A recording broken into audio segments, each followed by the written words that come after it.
Hi hello friends, ನಮಸ್ತೆ. ನಾನು ನಿಮ್ಮ Vanishree. Welcome back to my channel. ಇವತ್ತಿನ ವಿಡಿಯೋದಲ್ಲಿ ನಾನು ಮಾಡ್ತಾ ಇದ್ದೀನಿ ಪಾಯಸ ಅಂದರೆ ಯಾರಿಗಿಷ್ಟ ಆಗಲ್ಲ ಹೇಳಿ. ಅದರಲ್ಲೂ ಸ್ಪೆಷಲ್ ಪಾಯಸ ಅಂದರೆ ಕುಂಬಳಕಾಯಿಂದ ಮಾಡಿರುವಂತಹ ಪಾಯಸ. ಸೊ ನಿಮ್ಮ ಮನೇಲಿ ಕುಂಬಳಕಾಯಿ ಇದೆಯಾ? ಆಗಿದ್ದರೆ ಈ ರೆಸಿಪಿನ ತಪ್ಪದೆ ಟ್ರೈ ಮಾಡಿ. ಸೊ ಹಾಗೆ ಹೇಗಿತ್ತು ಅಂತ ಕೂಡ ಹೇಳಿ. ಈ ಡೆಲಿಷಿಯಸ್ ಪಾಯಸನ ಹೇಗೆ ಮಾಡೋದು ಅಂತ ನೋಡೋಣ ಬನ್ನಿ.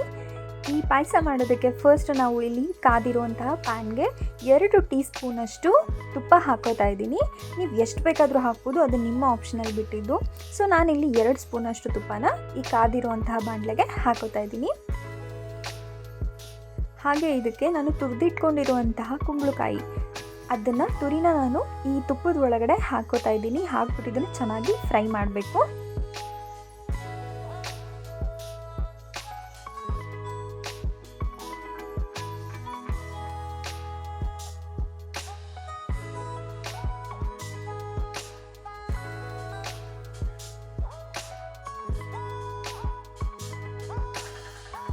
ನೀವಿಲ್ಲಿ ನೋಡ್ಬೋದು, ಇದು ಚೆನ್ನಾಗಿ ಫ್ರೈ ಆಗಿದೆ. ಈ ಫ್ರೈ ಆಗಿರುವಂತಹ ಕುಂಬಳಕಾಯಿಗೆ ನಾನಿಲ್ಲಿ ಅರ್ಧ ಕಪ್ಪಷ್ಟು ಸೂಜಿ ರವೆ ಅಂದರೆ ಸಣ್ಣ ರವೆನ ಯೂಸ್ ಮಾಡ್ತಾ ಇದ್ದೀನಿ.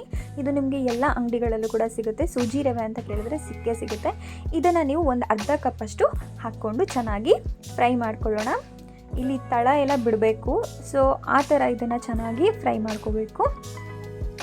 ಇವಾಗ ಇದಕ್ಕೆ ನಾನಿದು ಯೂಸ್ ಮಾಡ್ತಾ ಇದ್ದೀನಿ, ಬೆಲ್ಲನ ಕರಗಿಸ್ಕೊಂಡಿದ್ದೀನಿ ಬಿಸಿನೀರಲ್ಲಿ. ಸ್ವಲ್ಪ ಬಿಸಿಗೆ ನೀರಿಟ್ಬಿಟ್ಟು ಅದಕ್ಕೆ ಬೆಲ್ಲ ಹಾಕ್ಬಿಟ್ಟು ಸ್ವಲ್ಪ ಕಾಯಿಸ್ಕೊಂಡಿರುವಂತಹ ಈ ಪಾನಕ, ಒಂದೆಳೆ ಪಾಕ ಅಂತ ಕೂಡ ಹೇಳ್ಬೋದು. ಇದನ್ನು ನಾನು 1 ಕಪ್ಪಷ್ಟು ತೊಗೊಂಡು ಇದನ್ನು ಮಿಕ್ಸ್ ಮಾಡ್ತಾ ಇದ್ದೀನಿ.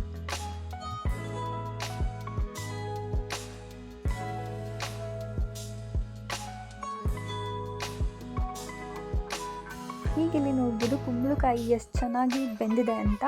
ಸೊ ಈ ಬೆಂದಿರುವಂತಹ ಕುಂಬಳಕಾಯಿ ಪಾಯಸಕ್ಕೆ ನಾನಿವಾಗ ಒಂದು 3 ಲವಂಗನ ತೊಗೊಂಡು ಹಾಕ್ತಾಯಿದ್ದೀನಿ. ಇದು ಮೇನ್ ಏನಕ್ಕೆ ಲವಂಗ ಯೂಸ್ ಮಾಡಬೇಕು ಅಂದರೆ, ನಾವು ಯಾವುದೇ ಒಂದು ಸ್ವೀಟ್ ರೆಸಿಪೀಸ್ನ ಮಾಡಬೇಕಾದ್ರೆ ಲವಂಗ ಯೂಸ್ ಮಾಡ್ತಾರೆ. ಬಿಕಾಸ್ ಅದು ಎಕ್ಸ್ಟ್ರಾ ಟೇಸ್ಟ್ ಕೊಡುತ್ತೆ ಆ್ಯಂಡ್ ಫ್ಲೇವರ್ ತುಂಬಾ ಚೆನ್ನಾಗಿರುತ್ತೆ ಅನ್ನೋ ಒಂದು ರೀಸನ್ಗೋಸ್ಕರ ಈ ಲವಂಗನ ಯೂಸ್ ಮಾಡ್ತಾರೆ.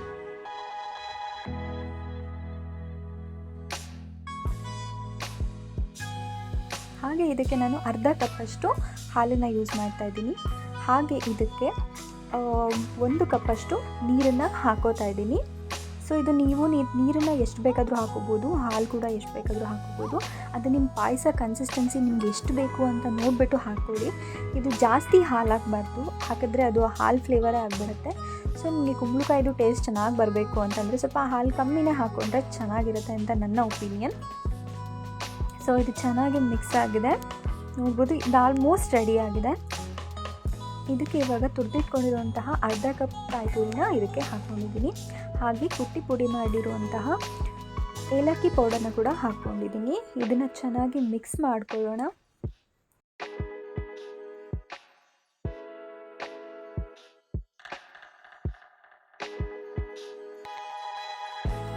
ಇದು 1 ಕುದಿ ಬರಬೇಕು. ಸೊ ಅದಕ್ಕೋಸ್ಕರ ಈಗ ನೋಡಿ 1 ಕುದಿ ಬರ್ತಾ ಇದೆ. ಸೊ ಇವಾಗ ಇದಕ್ಕೆ ನಾನು ಬೇಯಿಸ್ಕೊಂಡಿರುವಂತಹ ಹೆಸರು ಬೇಳೆನ, ಇದು 1 ಕಪ್ಪಷ್ಟು ತೊಗೊಂಡಿದ್ದೀನಿ ನಾನು.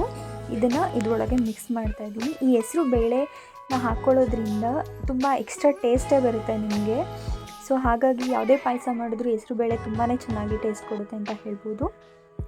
ಸೊ ಈಗ ಆಲ್ಮೋಸ್ಟ್ ನಮ್ಮ ಪಾಯಸ ರೆಡಿ ಆಗಿದೆ ಅಂತಲೇ ಅರ್ಥ. ಇನ್ನೇನಿಲ್ಲ, ಸರ್ವಿಂಗ್ ಬೌಲ್ಗೆ ಹಾಕೋಬೇಕು, ತಿನ್ನಬೇಕು, ಅಷ್ಟೇ ಇರೋದು.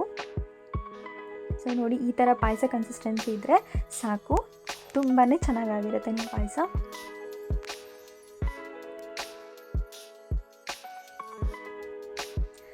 ಸೊ ಇಲ್ಲಿ ನೋಡ್ಬೋದು, ಪಾಯಸ 1 ಕುದಿ ಕುದೀತಾ ಇದೆ. ಸೊ ಈ ಥರ ಆದರೆ ನಮ್ಮ ಪಾಯಸ ರೆಡಿಯಾಗಿದೆ. ಇದಕ್ಕೆ ನಾನು ಫೈನಲ್ ಟಚ್ ಆಗಿ ಬಾದಾಮನ್ನ ನಾನು ಸಣ್ಣ ಪೀಸಸ್ ಆಗಿ ಹಚ್ಕೊಂಡು ಅದನ್ನು ಹಾಕ್ಕೊಳ್ತಾ ಇದ್ದೀನಿ. ಇದಕ್ಕೆ ನೀವು ದ್ರಾಕ್ಷಿ, ಗೋಡಂಬಿ ಏನು ಬೇಕಾದರೂ ಹಾಕೋಬೋದು, ಡ್ರೈ ಫ್ರೂಟ್ಸು. ನಾನು ಇಲ್ಲಿ ಬರೀ ಬಾದಾಮ್ ಮಾತ್ರ ಯೂಸ್ ಮಾಡ್ತಾಯಿದ್ದೀನಿ. ಸೊ ಇದೇ ಥರ ಪಾಯಸ ನೀವು ಯಾವುದೇ ಸಿಚುವೇಷನಲ್ಲಿ ಕೂಡ ಮಾಡ್ಕೋಬೋದು. ಒಂದು ದೇವ್ರ ನೈವೇದ್ಯಕ್ಕೆ ಅಂತ ಮಾಡ್ಬೋದು, ಇಲ್ಲ ಸಡನ್ನಾಗಿ ಯಾರು ಮನೇಲಿ ಗೆಸ್ಟ್ ಬಂದರು ಅಂದರೆ ಸಾಕು, ಏನು ಮಾಡೋದಪ್ಪ ಅಂದರೆ ಈ ಥರ ಸ್ಪೆಷಲಾಗಿ ನೀವು ಕುಂಬಳಕಾಯಿ ಪಾಯಸ ಮಾಡಿಕೊಡಿ, ತುಂಬಾ ಇಂಪ್ರೆಸ್ ಆಗ್ತಾರೆ. ಸೊ ಇಲ್ಲಿ ನೋಡ್ಬೋದು, ನಮ್ಮ ಡೆಲಿಷಿಯಸ್ ಪಂಕಿನ್ ಪಾಯಸ ರೆಡಿ ಆಗಿದೆ, ಅಂದರೆ ಕುಂಬಳಕಾಯಿ ಪಾಯಸ ರೆಡಿಯಾಗಿದೆ. ಈ ಥರ ಸ್ಪೆಷಲ್ ಆಗಿರುವಂತಹ ಕುಕಿಂಗ್ ವೀಡಿಯೋಸ್ಗೋಸ್ಕರ ನಮ್ಮ ಚಾನಲ್ನ ಸಬ್ಸ್ಕ್ರೈಬ್ ಮಾಡೋದನ್ನು, ಲೈಕ್ ಮಾಡೋದನ್ನು, ಕಮೆಂಟ್ ಮಾಡೋದನ್ನು ಮಾತ್ರ ಮರಿಬೇಡಿ. Thanks for watching.